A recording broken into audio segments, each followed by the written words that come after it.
Hey everybody, it's Eddie J on crypto for growmybag.tv. Hope you're doing good.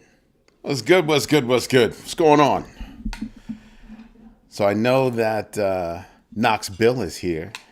Rick Ritchie had to step away, but he came by and gave us a shout out, which is greatly appreciated as always.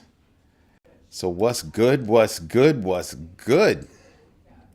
Let me see if I can free up some resources here. So we've actually got a lot going on tonight. There's a lot of news. I don't know that we're going to get through it all. What's going on, Dayola? What's going on, Remy? Because there's a ridiculous amount of news, and there's probably a lot of topics that we're probably going to want to discuss a little bit.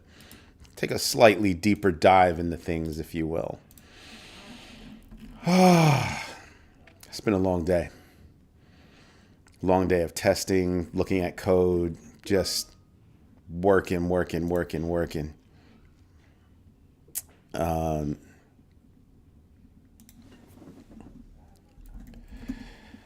Hello, Paula. All right. So tonight's question, it's kind of a dastardly question. Would you buy into an ETF based on Bitcoin miners? Stocks of miners. That's what I'm wondering. You have yes, no, or other. So I think that's a good one to discuss later on. We've got Kraken relaunching its U.S. compliant staking. Okay. That's actually a very big deal because it came because of a lawsuit. By the United States, obviously. So after they settled, forgot how much money they had to pay on top of that.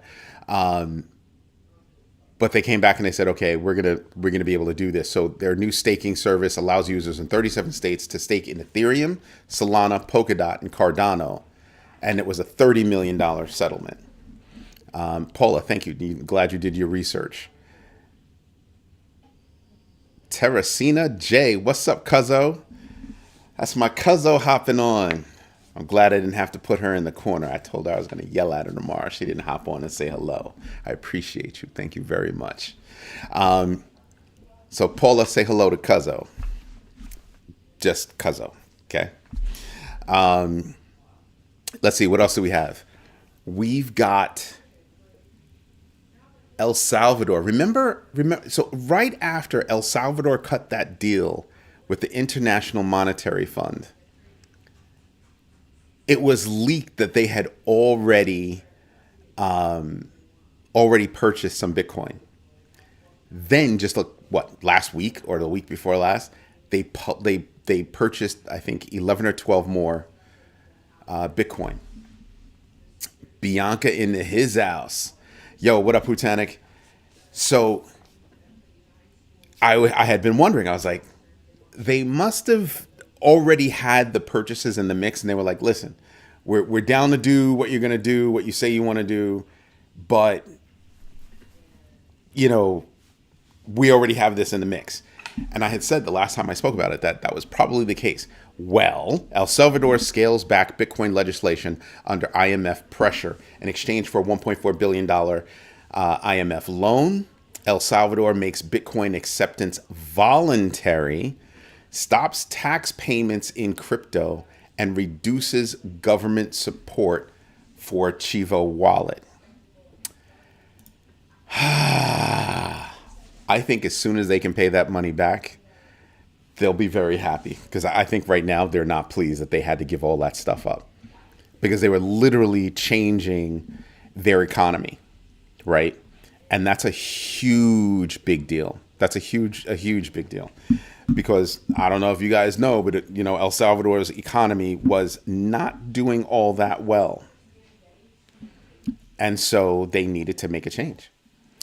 They needed to borrow some money in a drastic fashion, and that's what they did. One of my guys is still working.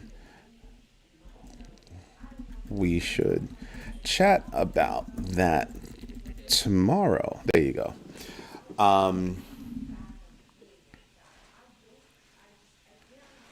You know something? I was just about to start talking about some news, and I look down and I see a message, and I see people saying hello to Teresina. That's pretty cool.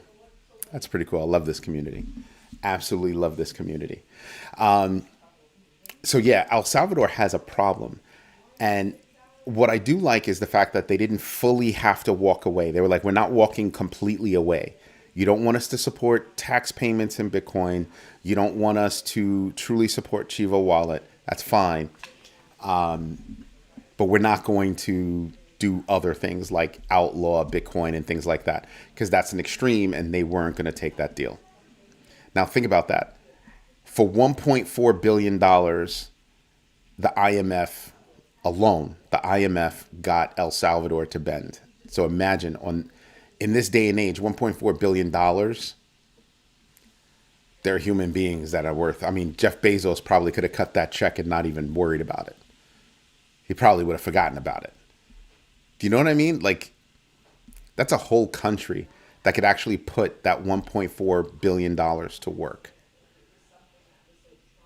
I mean, stop and let that wash over you that they needed that money so bad in the immediacy that they would cut that kind of deal. I mean, because imagine if Bitcoin hit, $1 million. They just bought 12 Bitcoin. They're so far away, but they're trying to make strides to, shoring up their economy. That's big. That's bigger than big. I think you should think about when you invest. I know some of you out there are thinking like, I'm not a big bagger. I'm not going to become a big bagger because I don't have that kind of money. And I know I haven't said this in a long time, and I should say it a little bit more often. But being a big bagger is not about the size of your bag. That's not what it's about. We actually don't give a damn about the size of your bag. What we do give a damn about is that you're investing. So what's the first thing that you invest in? It's not a thing, it's yourself. Do your own research, know your entries and exits, and absolutely invest deliberately. Those are the three things, right? Doing your own research, you're first starting here. That's you. That's investment in yourself. That has nothing to do with a bag. It has to do with you being willing to put yourself out there to invest in yourself. That's the big deal. Size of your bag, we don't care.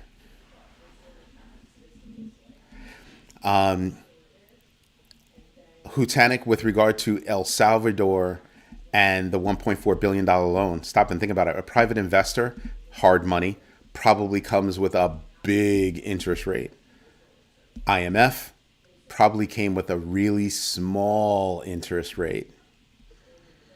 And they had to bend on a couple of things. And so they bent on a couple of things.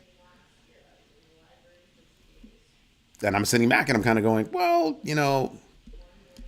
it makes Bitcoin acceptance voluntary, meaning a store doesn't have to accept Bitcoin. They could accept Bitcoin.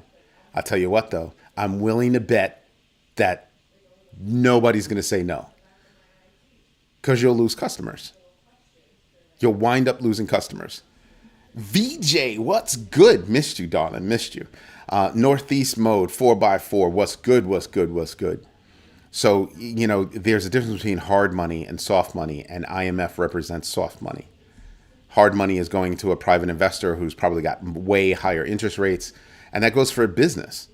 If you wanted to start a business and you needed a loan and a traditional loan wasn't going to get you there, you're going to go for what we call hard money, private investment. Private investment comes with higher interest rates and usually a quicker payback period. That's probably what's going on. So something you should pay attention to. It's good to be missed. What else is there? Tether faces EU regulatory challenges and USDT delistings under MiCA, and they're trying to work with them. But I'm going to say this. I really think the EU is walking down the wrong road. Jim DeMille, what's going on? Here's why I think the EU is walking down the wrong road.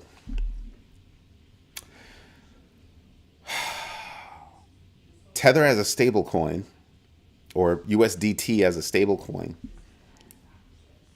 is doing better than most economies around the world. It's even more dependable than most economies around the world, meaning it's more dependable than most fiat around the world. By making it hard for Tether to do legal business within the confines of your nation is dumb as dirt. VPNs make it so I can be anywhere in the world. So are you really going to stop somebody from being able to use USDT? You're squeezing too hard, and you're going to force those people to find alternative means and methods. That's what's going to wind up happening. Jared, what's going on, man?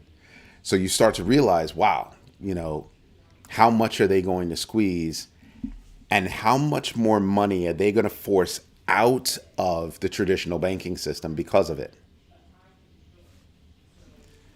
So you want to drop the hammer on, on Tether, but some of the banks that are still in business, you look at them, over in Europe, you look at them and you kind of go, you want to drop the hammer on them, though? Is that what you're saying? You want to drop the hammer on them and not them? Interesting.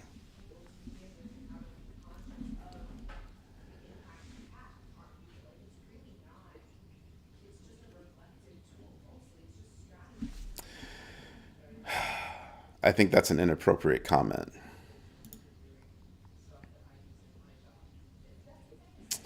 So we're just going to take care of that real quick. So Lucky Luke, hello, but that's an inappropriate comment. So we're going to remove that real quick. So Hutanic, you see what I mean? So yeah, they could have gone to a Jeff Bezos. They could have gone to a lot of people to get $1.4 billion. I think those insurance. See, here's what's worse. Not only would the insurance rates, the interest rates be high, but even if they weren't, the price of that money would be high. You know what I mean? And that's what you're fearful. Think about it. $1.4 billion, and they have to pay interest of some sort, and they had to pay another price. They had to pay another price. That's a very big deal. That's a very big deal. I'm actually surprised that the United States didn't come up with that money. So that, do what we do best, control other countries. I'm surprised that didn't happen. I'm actually kind of shocked. So you have the IMF, who's running around making all kinds of bad decisions, telling, smaller economies what they should and should not do. That's not going to last long. It's going to have an economic impact, and I don't think it's going to be a good one. I don't think that's going to play out well for the IMF. This next topic might be triggering for some people. It might be triggering, and I'm going to warn you now, it might be triggering. But did you know that you can buy presidential merch using the Trump coin?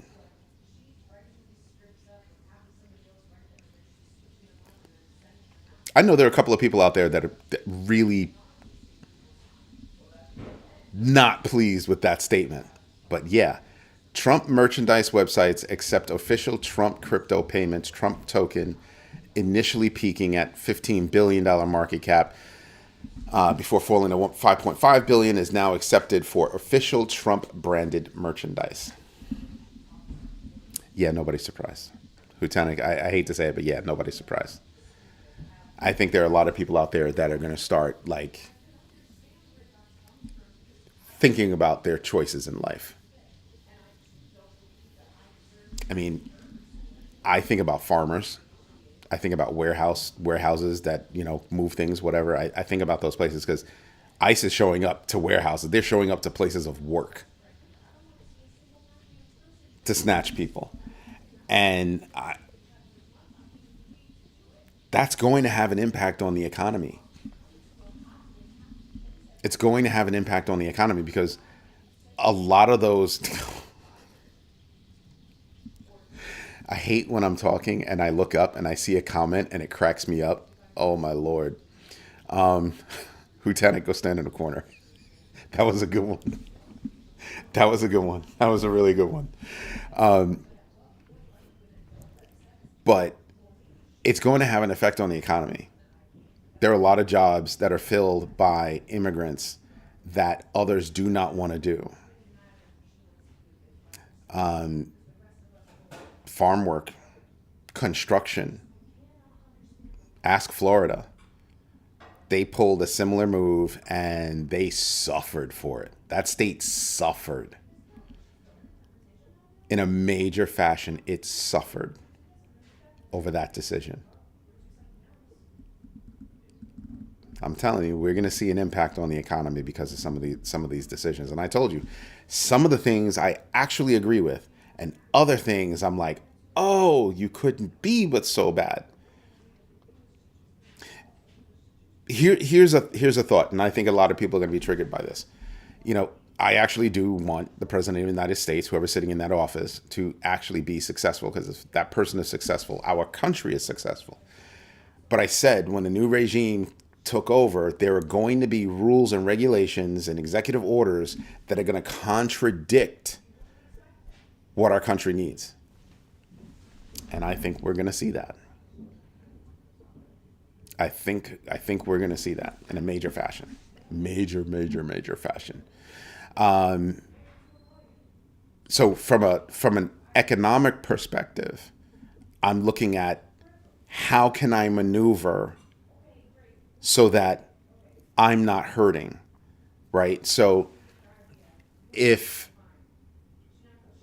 certain areas of business are affected by the immigrant population, meaning those are the people that are working, think California wineries, Oregon wineries, think about the people that are actually picking the grapes. You're not going to send machines to go pick your grapes. That's unless you're doing some kind of a really cheesy wine. That's not what you're doing. Hey, Henson, that's not what you're doing. So you have people out in those fields picking those grapes, harvesting. And you can say that about any kind of agricultural business. So that could cause a problem as they find it hard to find people hard to find people that can actually work those fields and do all that stuff. That's going to be a problem. So it's going to wind up hitting a lot of industries. So I'm just sitting back and trying to figure out how do I brave that storm? I keep telling you guys, and it sounds crazy, but everybody's a rock star when the market's going up. But when you have to brave a storm, what are you doing? Right? Are you really breaking it down to, well, this law is going to affect this, and this law is going to affect that, and this law is going to affect that? Are you really making those calculations? Because I don't know about you, but I don't have the hundreds of thousands or even millions of dollars to go out and buy, some of these black box risk assessment applications.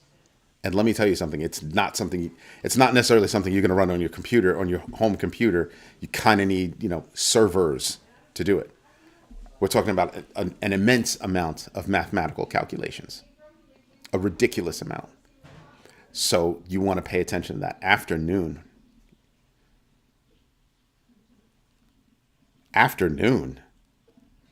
It's not afternoon here, and I know you're all the way over there, so I know it's not afternoon over there. What is it, like 1 a.m. over there? Oh, snap, my brother ID Jagede. What's up? Yeah, I actually don't like ID. We call him ID. Like, we've known each other for like a really long time. I actually don't like him, right? Once I met his wife, I don't like him anymore. None of us actually like him. We love his wife. It's her smile that brightens up the room when they're in it. Actually, you know what it is? They're like the cutest couple. They're like they're one of the cutest couples I know. Aloha, really? Really? I know you're in Tennessee. Don't be running around over here talking about aloha. Besides, that's 8 paws. She could say aloha. What else do we have? Norway's sovereign wealth fund increases Bitcoin exposure by 153% in 2024. All I'm saying, Rookster, what's going on? All I'm saying is that when I look at people that are unsure about what they want to do with crypto, and I look at all these institutions that are on a buying spree, these institutions are buying Bitcoin like we buy eggs. And, you know, some of us can't afford eggs anymore because, woo, have you seen those prices? Have you seen those prices? What's your view on DeepSeek AI causing trouble? I knew sooner or later someone was going to ask me that. So I'm gonna bring up something else. So you've got DeepSeek AI and you have Alibaba's Quen. Okay, let's break down DeepSeek AI because nobody's really talking about Quen, even though it's mad fast. Again, another one that I'm running on my laptop. Just saying. Anyway, let's talk about DeepSeek. Let's first run with the idea that DeepSeek is possibly using the latest and greatest chips. What people are failing to do, hello, A-Pause, thank you for correcting Hutanic, because you're the real Aloha. When they first started, they didn't have the best chips. So eventually, maybe they got the best chips. That's great. That's fine. That's no problem. But everybody's making the conversation about how they got their data, how they got their chips. That's not the conversation to have. That's like, it's not even like, it is a red herring. If you don't know the term, it's something to make you look over there while things are going on over there. So they keep talking about, oh, they stole the data from OpenAI. OpenAI stole the data from the public. And now they're whining that somebody stole the data from them. And then had the audacity to open that up to the public. So leave it open, leave it out there as open source.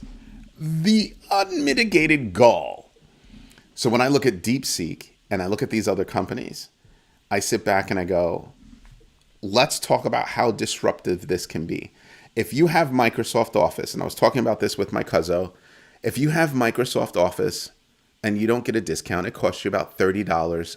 In addition to Microsoft Office, it costs you an additional $30 to have Copilot, their AI. Po free, I've got 4 different large language models on my laptop. I don't need to pay that $30 for Copilot. I'm running that stuff on my laptop for free. There's your disruption. Immediately, I do not need to pay $30 or $360 a year for the use of AI. I have models that will help me write code. I have models that where I can create assistants. I have one assistant that's basically a paralegal. I have another assistant that is a legal scholar. I have another one that's a CPA. I mean, it doesn't mean that I'm not going to talk to the people that I actually pay for this stuff, but it can help me get quick answers. I can have it help me put together code that I can use in applications. Is it going to be perfect? No, but it'll point me in the right direction most likely. And it has for the most part. So I think that DeepSeek is going to cause a lot of trouble for a lot of businesses. Now, DeepSeek. Now, some people are saying, oh, well, there's a security problem.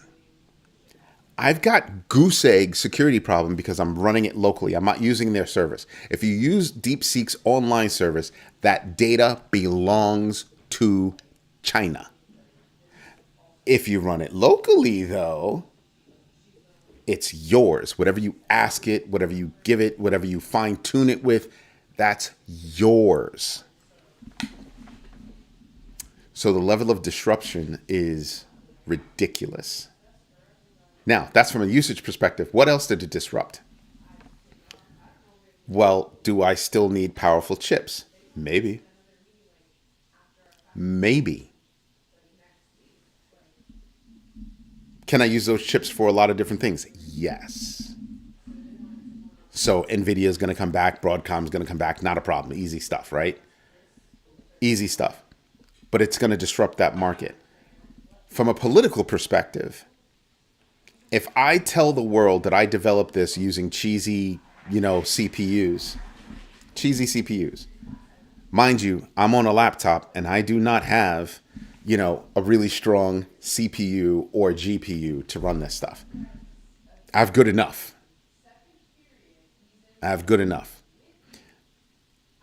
But if China convinces the world that, oh, wow, hey, you could do this stuff on your computer and blah, blah, blah, you're good to go. That makes it easier for them to say, well, then Taiwan is not so important to the rest of the world, right? Because Taiwan is mine. I've been saying that for years. Taiwan is mine. And eventually I'm going to take it back. Well, nobody wants them to take it back because that would give China the ability to control all of the chips around the world. Nobody wants that. Fast forward a little bit, and then you have India cutting deals with different countries, US, Singapore, to do chip manufacturing in India. There's a mad scramble to move chip manufacturing because it's inevitability. It is an inevitability that China's eventually going to take Taiwan back. So the disruption is real. Like I said, don't pay attention to that rope-a-dope. Don't pay attention to the rope-a-dope that, oh, they got their data, they stole the data and blah, blah, blah. Do you know how much data was used to train ChatGPT that they did not get permission for? They just did it.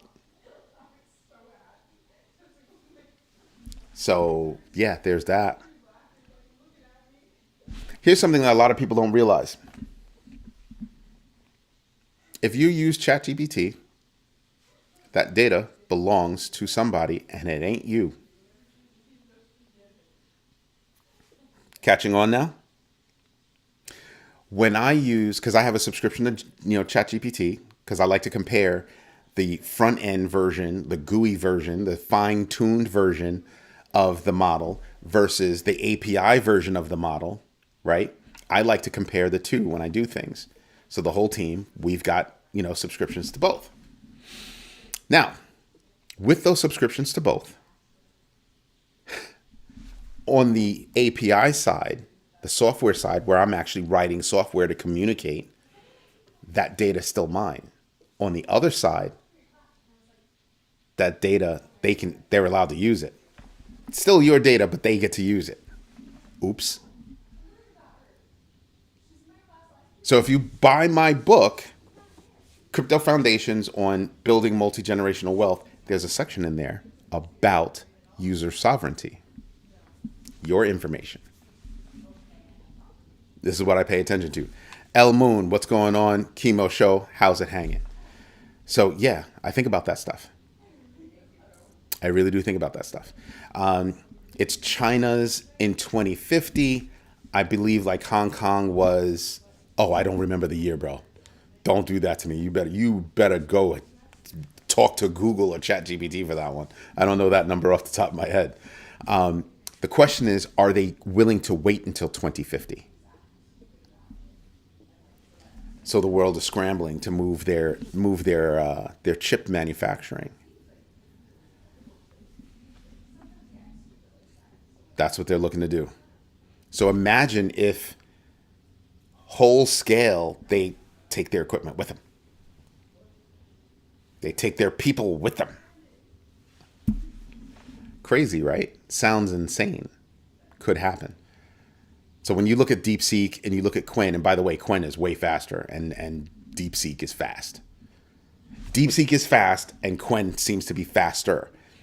What I like about DeepSeek is it tells you how it's reasoning before it answers you. It says, well, it looks like you're asking about this and you're doing this and da da da da and blah blah blah. I should probably respond with something like this and then da da da da blah blah blah. So you can see how it's thinking, how it's reasoning to give you an answer. What does that do? What it does is it makes you a better prompt engineer. It helps you to build better prompts if you start to understand how it reasons.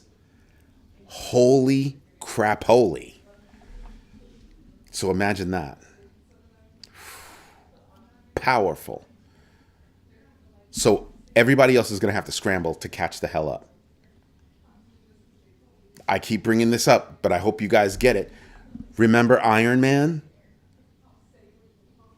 Remember that character by Mickey Rourke?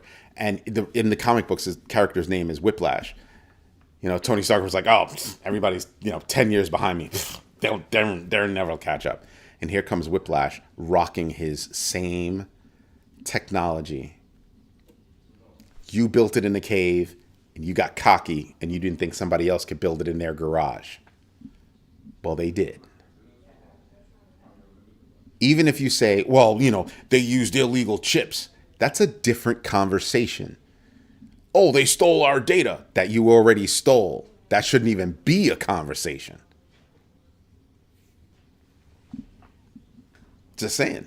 So when you're talking about disruption, Henson, that's the one right there. Now I want you to really stop and think about this. Everybody like me that's got it running on their laptops, that's creating a whole bunch of different stuff. Some of it public facing, haha, and some of it not, just to make me more productive. I mean, how much more productive can I be? Somebody broke it down for me today. I'm not going to mention any names, but somebody broke it down for me. They were like, so you're up at 4, you shoot your video, 2 videos in the morning. One is a crypto minute. The other one's a regular morning show, which means you had to do all that research because you're not reporting on news from the night before because you already spoke about that. Then you work the whole day. Then you do more research, drop more articles, and then you do a nighttime show. How much more productive can you be? Inventing the 25th hour, that can get you there. So imagine a person like me that knows how to build with AI, enhancing my productivity. There's your 25th hour. So when somebody asks me, hey, do you have time to do blah, blah, blah? I might now. I might. I mean, like I said, I do articles, call it 5 days a week. Almost 20 articles a day. That's a lot. Disruption at its best. Happening in real time. Dead in your face.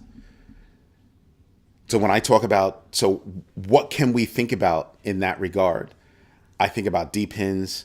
I think about other AI coins. You have Perplexity, an AI company that's thinking about dropping a coin or integrating crypto into its model, into its business model. Excuse me? That would immediately put them up against Render, Fetch AI, just all of them, immediately. I use DeepSeek to create table statements for 6 tables using a requirement spec. It saved a few hours. Here's a question for you. Did you use it locally or did you use it online? Question number 1. Question number 2, did you use the fine-tuned coding version or did you just use DeepSeek? Like you could have used StarCoder, for that. There are a couple other LLMs that are really good for that. So you should maybe look into that. But DeepSeek is dumb fast. Yeah, it's for an Oracle database, but were you using the online version of DeepSeek? Because now that data is not yours. Yeah, that data is not yours. It's China's. You just gave all your data to China. I mean, I'm sure you didn't give it data, but you were trying to research, building tables and all that kind of stuff. The complexities of all that integration, and you just gave it all to China. Dangerous. Run it locally on your machine. Install like Olama or LM Studio, and you can run all of those things locally on your box. Locally on your box. You can even ask, you want to get really slick? So I wanted to find out if my laptop could actually run it. I actually asked ChatGPT to talk to me about the specs of my machine. Here are the specs of my machine. Which LLM should I download, and what are the best platforms to use for them? And it told me, yeah, well, yeah, no, you got a great laptop, dude. Go do this, this, and that. You're off to the races. Install Python, da da da da. Like, it told me everything. Thank you. Because now I'm not going to have to. My whole team, after 3 days, are like, oh yeah, we're not using that anymore. We're not doing that. We're not paying for this anymore. We're not paying for that anymore. Done. Crazy. So yeah, you want to think about how that all works. Incredible disruption. I talk to companies all the time about how they compute, how they expect their people to leverage technology to get the job done. And it affects the bottom line directly. If you're a small business owner, you know what I'm talking about. Do I need 5 versions of an operating system, or do I need 5 versions of the virtual disk version of that operating system? Like, how am I supposed to run this stuff? Thinking about how your people compute can have a massive, impact on your company. I said that on purpose because I know the person that spoke to me about it is actually listening. So yeah, there's that. What other news do we have? This is big news. I hope you're all sitting down. Grayscale actually filed for an XRP ETF. And remember, CoinShares had already filed for that too. You want to know what else Grayscale did? Oh, you know what? Let me get to today's question. So that all of you know, VJ, I'm going to want to know. Also, everybody, I want to know if you did your 15 minutes of doing your own research today and investing in yourself. Hit me up. Let me know. I want to see this. Today's question: would you buy into an ETF based on Bitcoin miners? Publicly traded Bitcoin miners. Is that an ETF that you'd be interested in? Wow. This morning I wrote about how, Riot Platforms is now dealing with an activist shareholder in Starboard, right? And then D.E. Shaw just bought some, and they're joining Starboard in being an activist. That's going to bring change to Riot Platforms. What kind of changes? I don't know. But I'm suspecting there are going to be some big changes because they're, chasing after Marathon. So yeah, there are going to be some changes. I can see it coming. Right? So that's a big deal. You want to know what's a bigger deal? The fact that Grayscale created that mining ETF. The XRP ETF is, it's a single coin ETF. It's a single asset ETF. I don't care. It's good for the hype, but I honestly don't care. I don't care because once you become smart enough to buy your own crypto, you'll go buy your own XRP. Why would you hire this company to go do it for you? That's dumb. And pay them on top of it? That's dumb. That's dumb. That's like my mother paying me to take out the garbage. She never did. No. Hey, son. Hey, can you take out the garbage for me, please? She wasn't asking a question. That translated into get your butt up, go over there, take out the garbage outside, come back over here and put in a new bag. That's what that meant.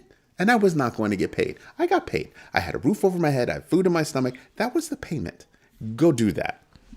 Of course, she used to steal my pizza. So, Oh, yeah. My perfectly seasoned pizza from my favorite pizzeria 2 blocks away. Long blocks. New York City blocks. Fulton to his house. I am well, thank you very much. But I need to know from everybody, YouTube, Instagram, I need to know, did you do your 15 minutes of research today? All right.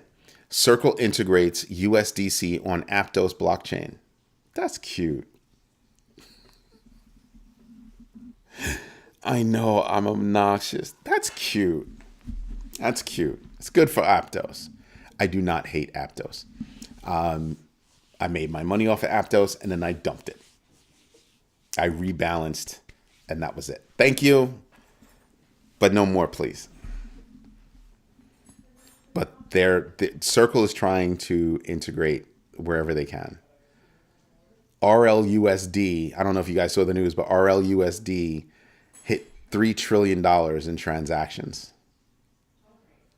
$3 trillion in transactions. Let that sprinkle over you as you realize that this coin is not even in the top 1,000 coins. They're still, they're still growing. Will they get there? Oh, they're going to get there real fast. They're going to get there real fast. So I'm just saying, something for us to pay attention to. Pump.Fund, Solana-based meme coin platform, deposits $407 million in Kraken over the past year. $407 million of Solana onto Kraken. I'm just saying. Teresina, thank you very much for that. I'm glad you did your research. That made me happy. I did my research on the Muskrat X payment system. Nice. I don't like them, so I'm going to call them names. I don't care. I'm childish. I'm petty. Deal with it.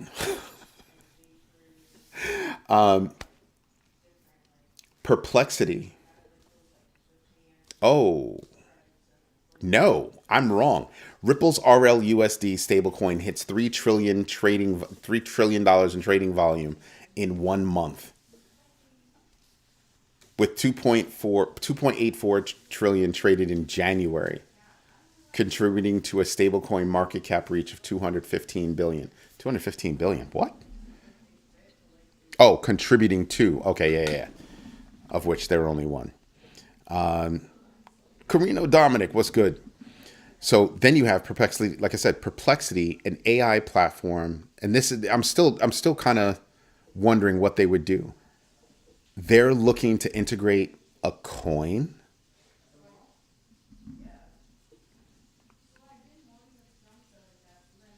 I think RLUSD is only on ETH right now. They might be on another one, but I think they're primarily on ETH. Primarily on ETH.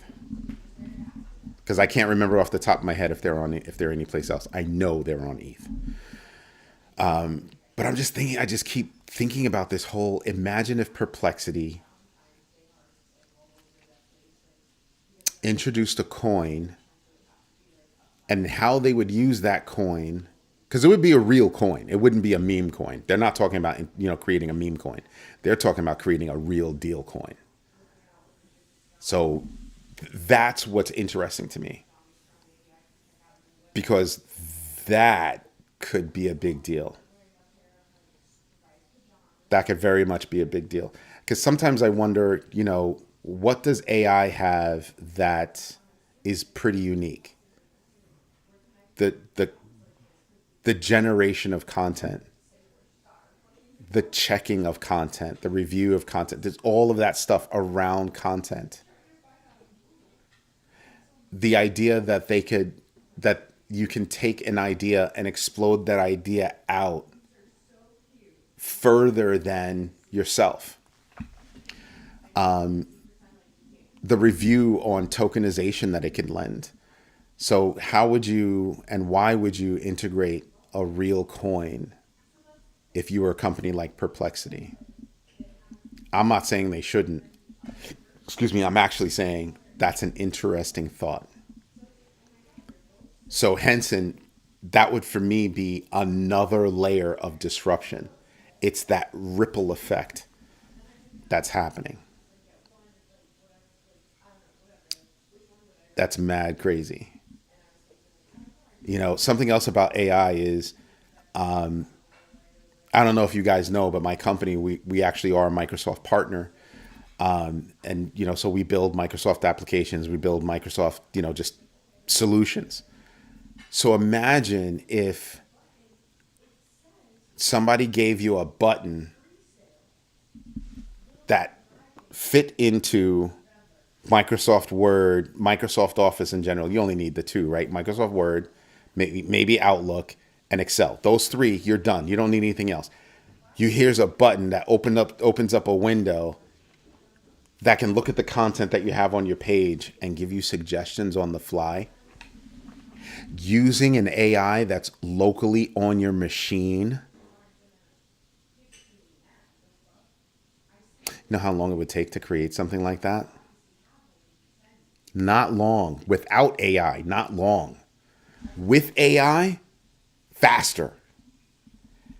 That right there completely destroys the $30 a month that Microsoft wants from you for Copilot. Think about that. Here's a kicker. I'm writing, Dave Richardson, what's going on? So I'm writing a paper or whatever it is, and I need an image. On the fly, I tell it, give me an image that depicts blah, blah, blah, blah. I now have a unique image. Boom. I'm ready to rock and roll. Oh, you know what? You know what else I want to do with my little environment here? I also want to turn this paper into a podcast or an audio file. Damn. The disruption of putting a powerful LLM on your desktop or creating a situation where it's so cheap for you to fire up a single box. I'm trying to get one of my clients right now. I told all my clients, the first one to buy me, the machine that I want, it costs $3,500. The first company to buy that for me, I'll give them free consulting for a month. I mean, truthfully, it should be a week. I'm not cheap.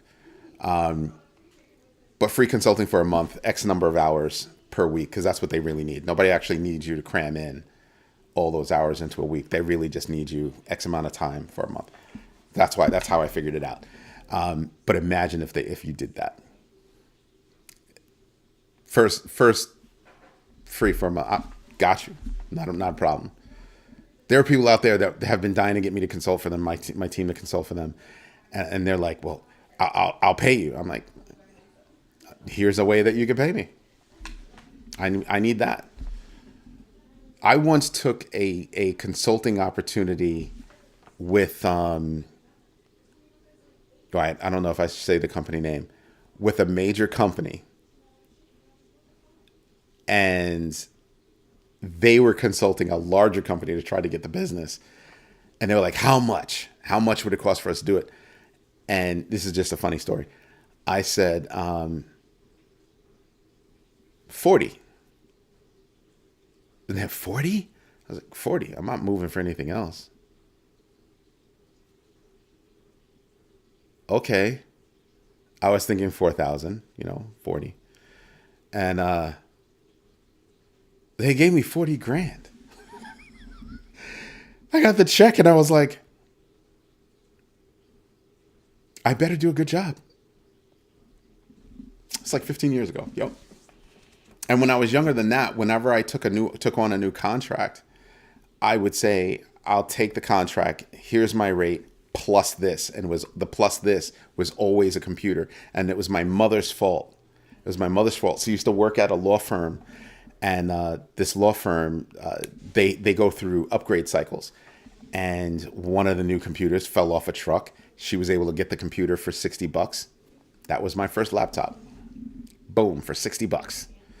I was off to the races after that.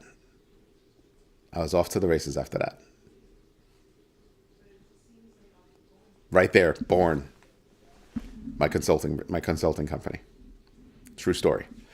So yeah, there are a lot of things that you can do. I know I missed a comment. We can't be the only ones thinking about taking our skills and liquidity there. I want to move to El Salvador. I would not want to move to El Salvador. I can tell you that right now. No way in the world. AI side scanning my hardware and network is a concern. Then you need to know how to. I don't understand how that would even happen. It didn't. Oh, okay. Now I know what you mean. It didn't scan my network. Didn't scan my hardware. I told it what I have. And it said, oh, based on what you have, here are the LLMs you could use, and here are the platforms you could use. Basically, you could use anything you want, sir. Scan my stuff? No, didn't do that. Not at all. Not at all. That was me going in and saying, getting my system requirements and everything else, but taking that deeper dive to tell it the specific chips that I have and all that stupid stuff. And it was like, oh, you can do this. Like the list went on and on and on and on and on. So yeah, so now my whole development team, they've got a squad of developers now. Like my development team, they said, well, we can run this on the server. So on the server, they've got, different specialized developers. They don't have like a developer for this. They've got a developer specifically for JavaScript, JSON, Python, C#, C++, COBOL, like specific agents for that. Crazy. That's the big deal. A concern on a macro level or down the road. If you know how to control your network, I don't think it's a big concern, like at all. If you know how to play around with, your, if you know how to read the code, that's one, because that's what my team did. I actually went through the open source code and was like, yeah, it's safe. So that was number one. If you know how to set up your network security, segment things, you're fine. You're fine. When I say you're fine, I mean you are fine. Like we've basically got it locked down and you can only get to it internally. It can't talk outside, like all that stuff. Yeah. Because we have so many different customers and we have so many different setups for each one of those customers, we've got to think about how can they leverage AI within their environment. So we've got to create test environments for it. We have to do a whole bunch of stuff. And then, yeah, we get paid to break into stuff. That's fun. There are a few major companies that paid us to break into stuff, and it was a load of fun. Windows 11 is built around chipsets for AI. Yep. Well, the new chipsets. Like mine, except for laptops, I'm not going to buy prefab computers. Just saying.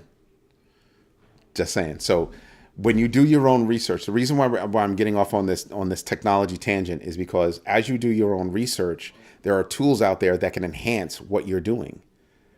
So that 15 minutes that you're doing to look at research, look what I described to you the other day. I've got over 7,000 articles for over the past 3 years.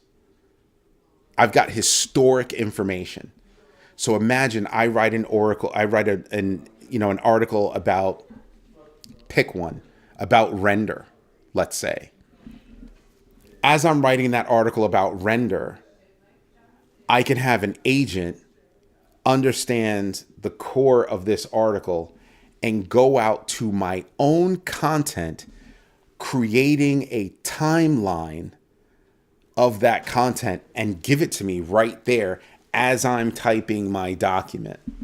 So I have reference points. You know how I sit here sometimes and I go, oh yeah, I remember I was talking about that.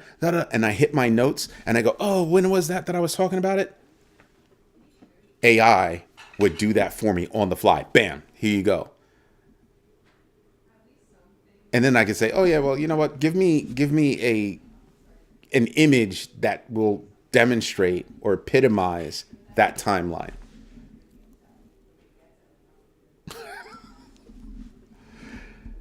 My content just went like this, right?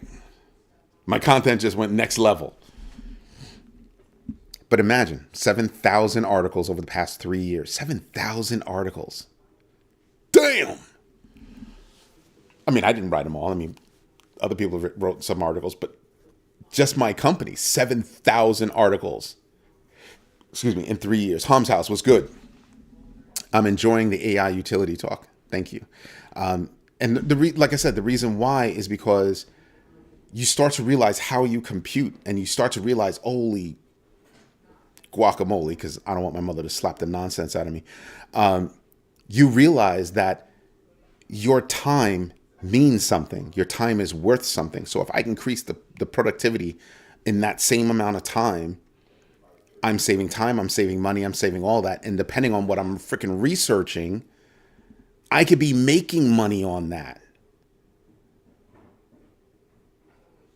This is why I tell you guys the GMB3 is more powerful than what you think.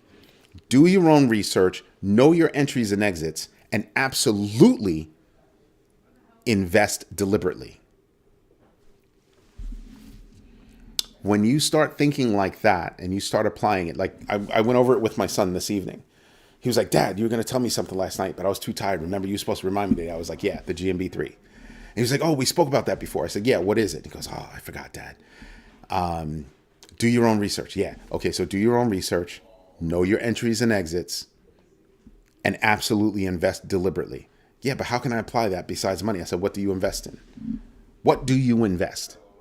He goes, my money. Yeah. My time. Yeah. My energy. Yeah. What else do you invest?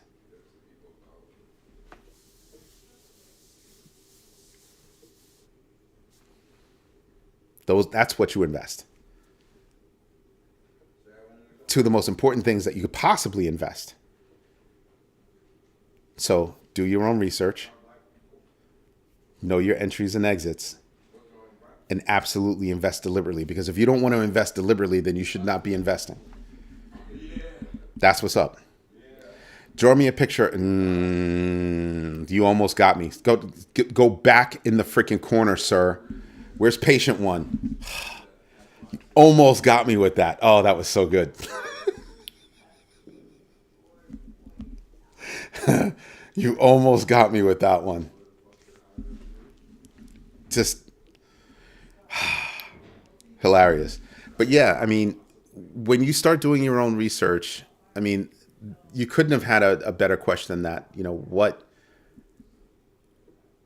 what kind of disruption, if at all, could AI bring? And you start to look at, and what I'm describing to you are really simple things. I'm not describing to you anything that's crazy, anything like that. I'm bringing to you very simple things. Each one of those things can affect your bag. Each one of those things can affect your bag. Whether you own a business, have a job, but are an investor, whether you're investing your money and want to do more research on a given topic, a given subject, this will enable you to take a deeper dive so that you can actually make better decisions. And what's even better is you get to trust but verify. But think about how long it would have taken you to get there versus with these additional tools. Kind of a big deal. It's kind of a big deal. So takes the GMB3 to a whole, yeah, it really does. But the GMB3, you don't need technology to actually practice that, right? Those are just three things that you can do that can immediately help you. Like immediately. Whenever it comes to investment, those three things are going to help you. Nothing's perfect, but those things can definitely help. Like I said, a lot of people can talk to you about, crypto going up and you should do this and you should do that and you should do this and you should do that. I'm not here for that. That's dumb. I'm here to make you think a little bit better. Give you the ability to look at things from a different perspective so that you understand how to enjoy when the market's going up and how to weather the storm when things aren't so great. Just saying. Also, I have one more question. Have any of you gone to do the research on Ray Dalio and the information that he's putting out? No, he does not pay me anything. I have never met him in person. We might have been in the same room, but we've never met in person. But what he's putting out there and the lessons that you can get, I strongly suggest you do so. Strongly suggest you do so. Anyway, this is AJ on crypto for growmybag.tv. I hope you like what I'm doing. If you do, smash the like button. Tell your friends about this community and why it's so important to them to become a big bagger. Go to growmybag.tv/sign-up. Go to Amazon and buy my book. They're all meant to help you. Yes, I do make a couple of dollars on it. But for the most part, they're there to help you. I don't worry about how much money I'm spending if it's going to help me in the long run. That's just me. That's just me. Anyway, everybody, thank you so much for your time. Thank you so much for your patience. And absolutely, thank you for your trust. Everybody have a great night. Bye-bye.